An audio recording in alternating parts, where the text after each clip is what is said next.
তামিম ইকবালকে নিয়ে আপত্তিকর মন্তব্যের জন্য বিসিবি পরিচালক এম নাজমুল ইসলামকে প্রকাশ্যে ক্ষমা চাওয়ার দাবি জানিয়েছে cricketers welfare association of Bangladesh কোয়াব। সিলেটে সংবাদ সম্মেলনে এই দাবি জানায় কোয়াব। একই সঙ্গে নাজমুল ইসলামকে জবাবদিহিতার আওতায় আনার দাবিও ক্রিকেটারদের। মনির হোসেন খানের ডেস্ক রিপোর্ট।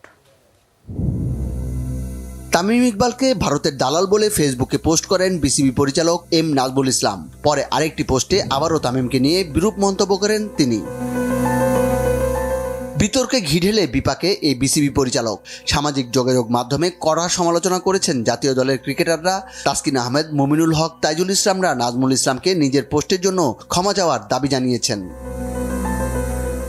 শুক্রবার সন্ধ্যায় সিলেটে সংবাদ সম্মেলন করে নাজমুল ইসলামের পোস্টের প্রতিবাদ জানায় ক্রিকেটারদের সংগঠন কোয়াব। নাজমুল ইসলামকে জবাবদিহিতার আওতায় আনার দাবিও জানান তারা। তামিমের মতো একজন বলেই নয়, দেশের যে কোনো ক্রিকেটারকে নিয়ে এমন মন্তব্য অগ্রহণযোগ্য ও পুরো ক্রিকেট সমাজের জন্য অপমানজনক। একজন না, দুইজন এক্স ক্যাপ্টেন যখন প্রেসিডেন্ট এবং ভাইস প্রেসিডেন্ট পদে আছেন, তারপরেও সেই ক্রিকেট বোর্ড থেকে এই ধরনের কথা যখন বলে, এখন আমি জানি না ওনারা কোনো ধরনের স্টেপ নিয়েছেন কি না, বা ওনারা এটা নিয়ে কী করবেন, বাট এটা আসলে সত্যিই গ্রহণযোগ্য নয় এবং এটা আমরা তীব্র নিন্দা জানাচ্ছি। বিশ্বকাপ অংশগ্রহণ নিয়েও কোয়াব সভাপতির চিন্তাভাবনা পরিষ্কার। বিশ্বকাপে অংশ নেওয়া ক্রিকেটারদের অধিকার বলে মন্তব্য করেন তিনি। আমি চাই বাংলাদেশ টিম ওয়ার্ল্ড কাপ খেলুক। ওয়ার্ল্ড কাপ কেন খেলবে না? কারণ ক্রিকেটার ভাই, এত বড় একটা ইভেন্ট কেন মিস করবে বাংলাদেশ ক্রিকেট প্লেয়াররা? তো এটা নেগোশিয়েট করার দায়িত্ব কিন্তু ক্রিকেট বোর্ডের।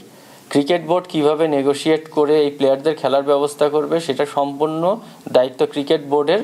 এবং আমি বিশ্বাস করি যে খেলা বন্ধ হতে পারে না। প্লেয়াররা কেন বঞ্চিত হবে ওয়ার্ল্ড কাপ খেলা থেকে? রাজনৈতিক যে অস্থিতিশীলতা তৈরি হয়েছে, সেটা রাজনীতির জায়গায় রেখে দেন।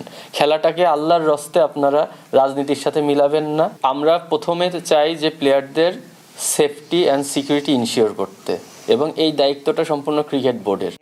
মোস্তাফিজকে আইপিএল থেকে বাদ দেওয়ায় ক্রিকেটারদের আন্তর্জাতিক সংগঠনের সঙ্গেও আলোচনা করেছেন বলে দাবি করেন কোয়াব সভাপতি Mohammad Mithun. Monir Hossain Khan, Bangla vision sports desk.